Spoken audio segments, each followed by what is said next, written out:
Brother Sam didn't get through this morning, so we'll let him continue with his study and service of Joshua and all the things he's done.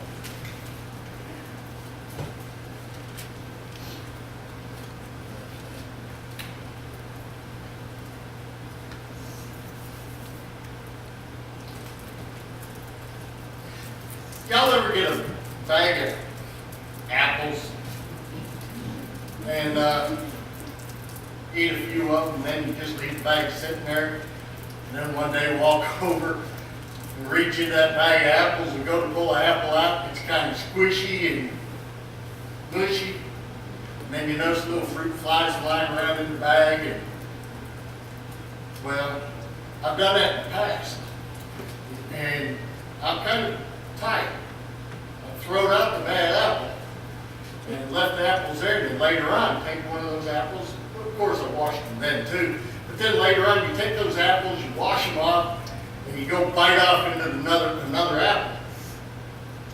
You ever done that? It ain't good. Most of the time when that bad apple rots, it just puts something off in that bag and strapped it. Next thing you know, the apples around it, even though they look good, shiny, red, pretty apples, get a funky taste to them, make you want to.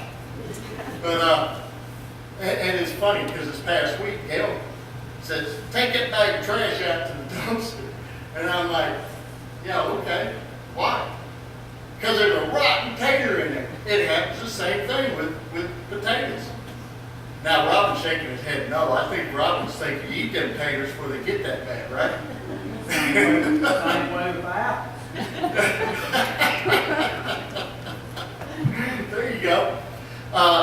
But so what we had is Joshua had just done the Abrahamic covenant.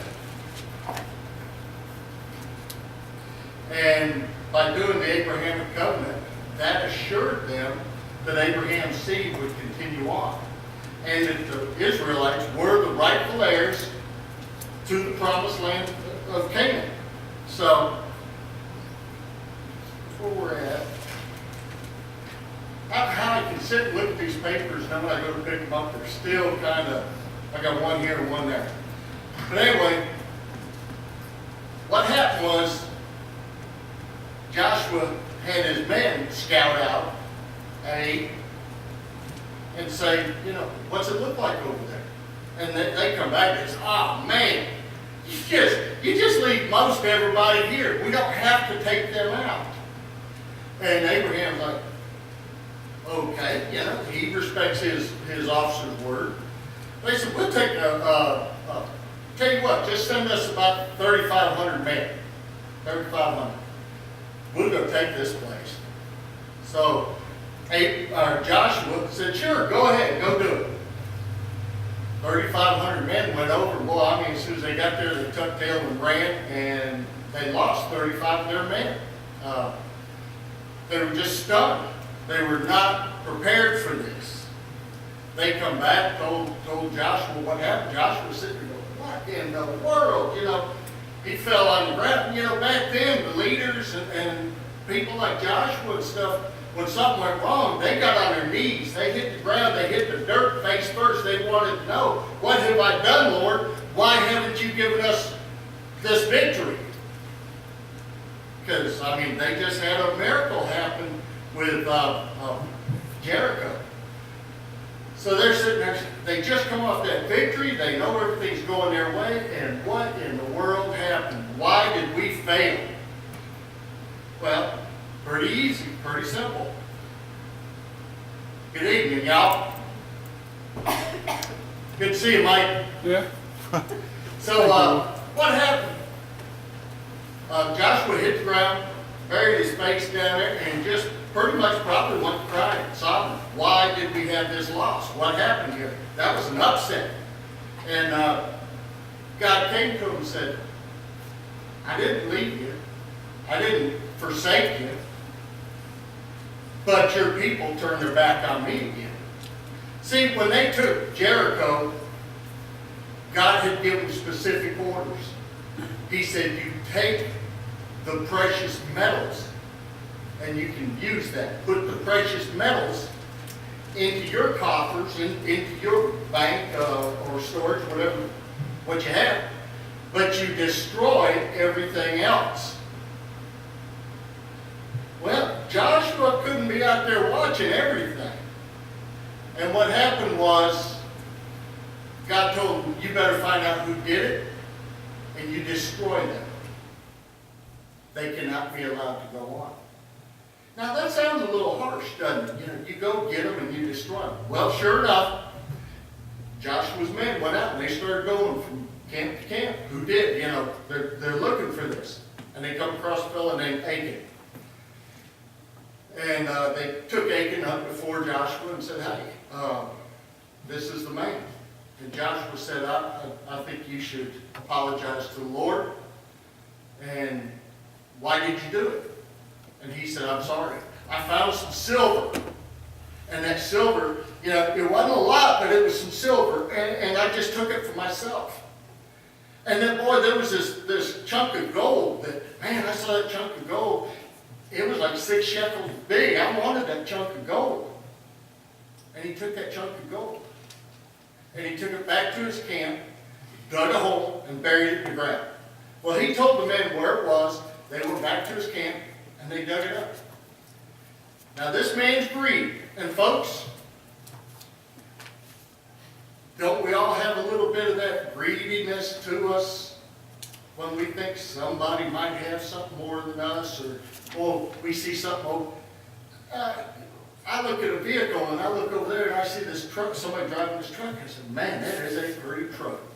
Now, I don't know, am I being just, I'm looking at it, admiring it, or am I kind of wishing I had that big old truck, you know, with everything in it, even, you know, heated seats and air conditioning coming up through the seat and stuff. Man, that, my big backside, that would help. But anyway, you know, people look and they get a little greedy. Now, Joshua had something on his hands because God told him, get rid of it. Get it out of this camp. So Joshua took Achan's family, his sons, his daughters, his oxen, his cattle, whatever he had, he took it all. Took it into this valley, and they killed him and his family, his livestock. Everyone stoned them to death and then burnt them. That's what God told them to do. Now, like I said, that sounds harsh. But folks, he's got 2 million people. And if one man can get away with doing this, what's going to happen? You know, right down the road, old Pete over here is going to look and say, well, Achan got away with it. I think next time we do something, I'm going to get a little something. And next thing you know, it's getting out of hand. So he, nip it in the bud. Yep. He nipped it in the bud. I mean, I hate to laugh at something like that, but folks, it's that serious. You've got to stop it before it gets going. That's a lot of problem we have. We don't nip things in the bud. We let it go and go and go. And next thing you know, you've got big problems. Now, they took care of that problem, and what happened? God came back to Joshua, blessed Joshua, and said, go ahead over to Ai and take that city. But now, instead of just the city of Ai,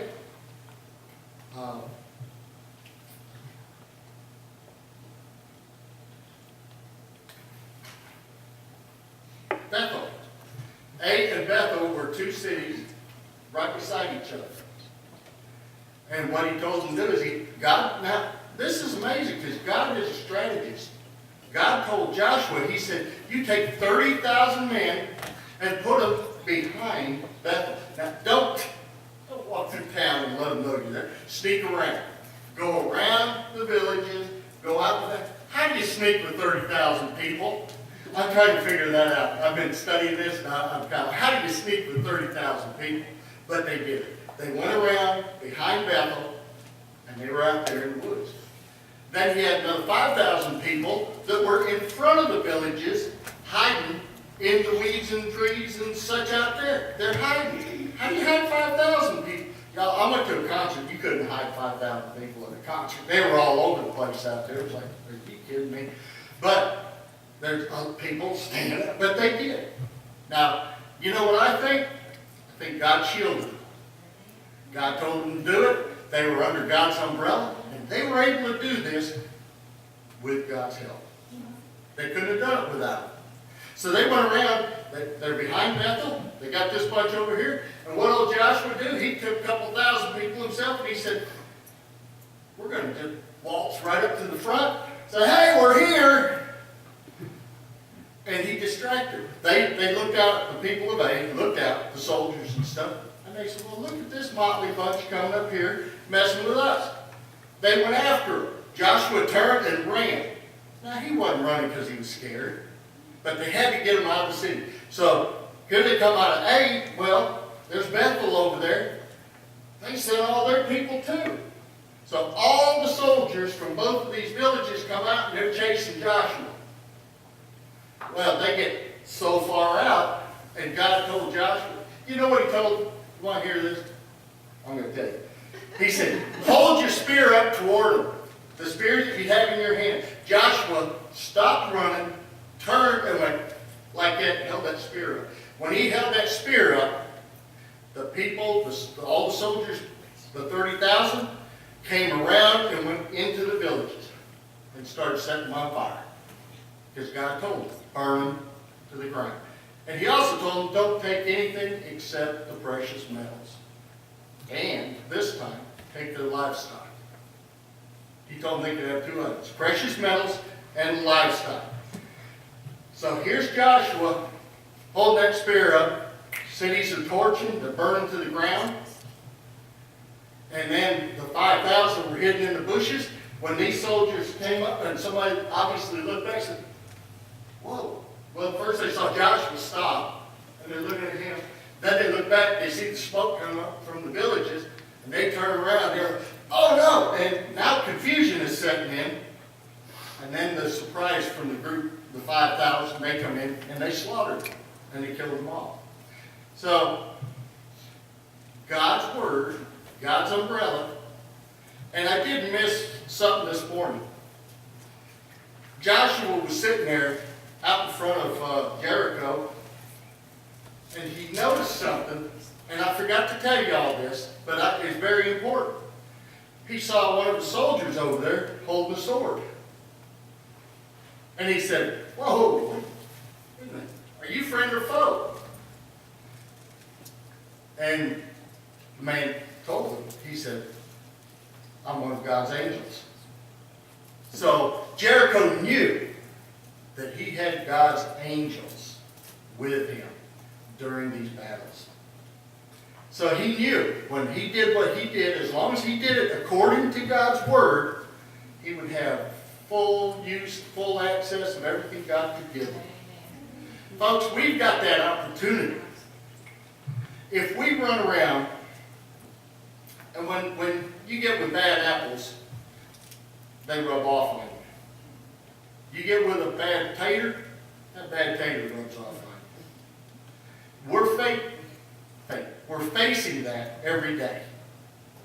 It's a fight. It's a fight. Like I said this morning, Satan is alive and well. We know that. And we know that he's around every corner.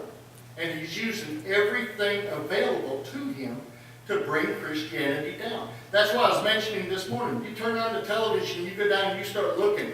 Anything against Christianity that can be said is being said. It's being told to us right to our faces. They don't like us. They don't want us. They don't want Christianity in this nation. But it's here. And we are it. And Christianity, the voice of Christianity, we need to be loud and clear and let folks know what we stand for, what we're for. Y'all, the book of Jericho is one of my favorite books. I said Jericho, the book of Joshua is one of my favorite books. I love talking about this. I tell you, I'm just going to keep going. I do have a little more. He had the victory there at Bethel. And you know what he did? He took 2 million people. I love saying that. 2 million Christian people. He took his people, and did he sit down and they have a party to celebrate their victories? I'm sure they probably patted each other on the backs a little bit. You have to. That's just competitiveness. You know, I mean, they weren't fighting for football.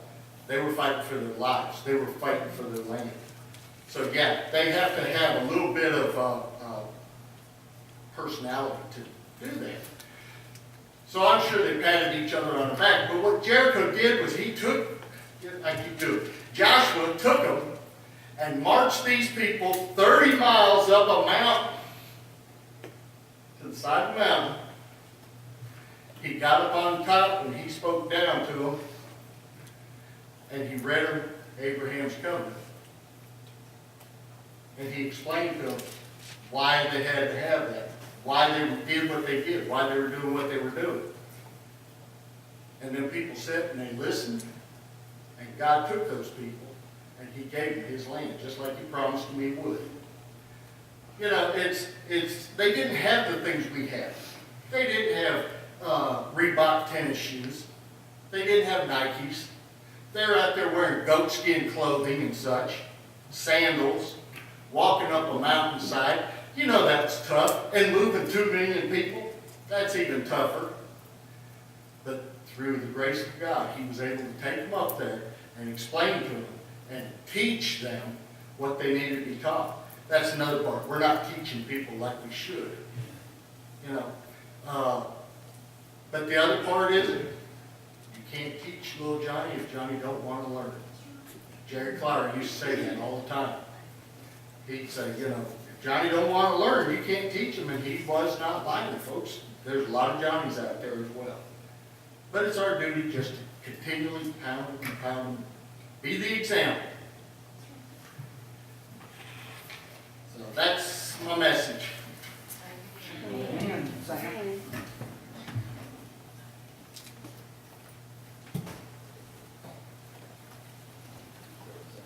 Thank you. Go ahead, Sam. Thank you, Mike.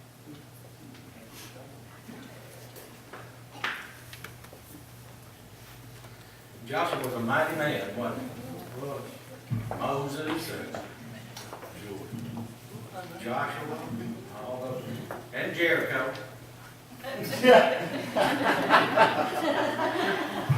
Just kidding, Sam. I probably said things more, a lot worse than that, so.